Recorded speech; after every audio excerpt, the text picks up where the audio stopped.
이번 시간에는 성김, 쇠금, 진화, 발진, 한자에 대해서 파자 분석을 통해서 쉽게 학습할 수 있는 방법을 설명해 보도록 하겠습니다. 쇠금입니다. 쇠금. 여기서는 금금으로 풀이해야 되겠네요. 자, 완전할 전입니다. 완전할 전. 불동주입니다. 완전하게 좌우에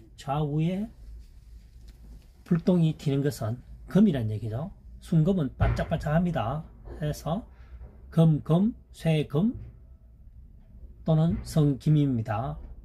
그러니까 훈이 3개죠. 현재는 음은 2개지만 완전할 전, 완전히 사방에서 불똥이 튀는 것은 금이란 얘기죠. 그래서 금금, 쇠금, 성김 이렇게 학습하면 되겠습니다. 금은이죠. 진화 발진입니다. 누를 진입니다. 쇠금 참진이죠. 쇠의 참모습은 누르는 것이다.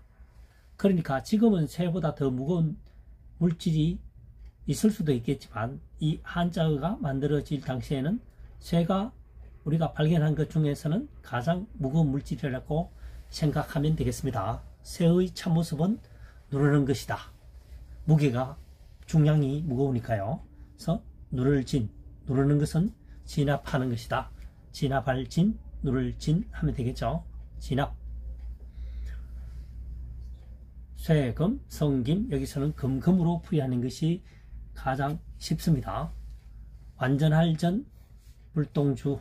완전하게 불똥처럼 반짝반짝하는 것은 금이다. 24K는 반짝반짝합니다.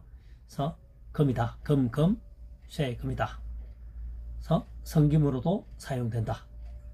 두 번째, 금금이 아니고 쇠금, 참진, 쇠의 참모습은 누르는 것이다. 중량이 있으니까요.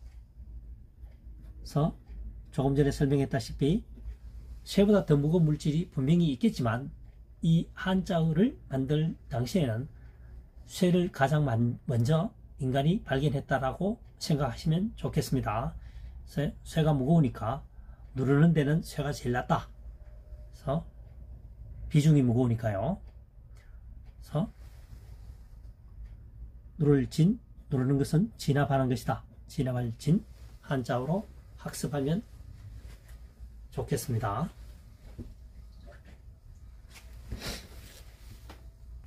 이번 시간에는 가로 횡, 제멋대로 횡, 세대세 한자어를 살펴보도록 하겠습니다. 파자 분석을 통해서요. 나무목, 그 다음 누를 황자입니다. 나무가 누렇다는 것은 고목이 되어서 또는 병해를 해서 나무가 쓰러진 것입니다. 나무가 서있다, 세로죠. 넘어졌다, 가로죠. 그래서 나무가 누렇다라고 하는 것은 병해나 아니면 나이가 많아서 쓰러진 겁니다. 바람이 해서. 그래서 나무가 누른 것은 가로로 넘어져 있다. 가로횡. 한 방향으로 넘어지는 것이 아니라 바람의 방향에 의해서 멋대로 넘어지죠. 동서남북 사방팔방 다 넘어집니다. 그래서 제 멋대로 횡, 가로횡으로 학습하면 좋겠죠. 횡령입니다. 횡령. 그 다음 두 번째 세대세자입니다. 스물립이죠. 스물립, 스물년입니다. 나이가 스물이면 숨는다는 것은 맨날 보이던 항상 보이던 여자가 그 집 딸이 보이지 않다는 얘기죠. 20세지만 사실은 20세 미만이겠죠. 과거에는 16세에서 18세 대략 20세, 홍기가 늦은 경우는 16세, 18세, 20세에 결혼했습니다. 보이던 자녀가 보이지 않는다는 거죠. 그것은 뭐냐? 시집을 갔다는 얘기입니다. 시집을 가게 되면 한 세대를 이루겠죠. 새로운 남편을 만나서. 새로운 남편이가 좀 이상하지만 새 남편, 여하튼 남편을 만나서 한 세대를 구성하게 됩니다. 그래서 세대가 모여서 세상을 만드는 거죠. 세상세, 세대, 세자가 되겠습니다. 출세.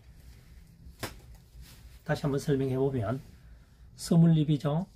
스물언입니다. 20살이 되면 20살 이하가 되면 이상한데 여하튼 20살 이전에, 그렇죠? 20세 이전에 하면 되겠죠.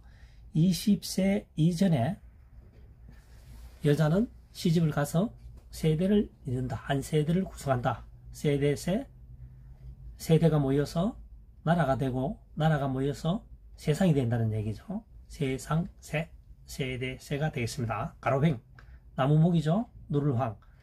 나무가 누렇다라고 하는 것은 고목이 되거나 아니면 병충해를 입어서 제대로 성장하지 못하고 이제 나무가 썩는 과정이죠. 그러다 보면 비바람이 불게 되면 넘어진다. 어디로? 세로에 서 있다가 가로로 넘어진다는 거죠. 바람 방향에 따라서 그 환경 조건에 따라서 나무가 한쪽 방향으로만 넘어지는 것이 아니고 360도 사방팔방 넘어지죠. 제 멋대로 넘어진다는 거죠. 제 멋대로 횡, 가로횡 되겠습니다. 횡령, 출세. 이번 시간에는 달을 이, 날개익, 한자어를 파자 분석을 통해서 쉽게 설명할 수 있는 방법을 제시해 보도록 하겠습니다. 달을 이자입니다. 밭전자죠. 밭전, 함께 공입니다. 그래서 밭 안에 동일한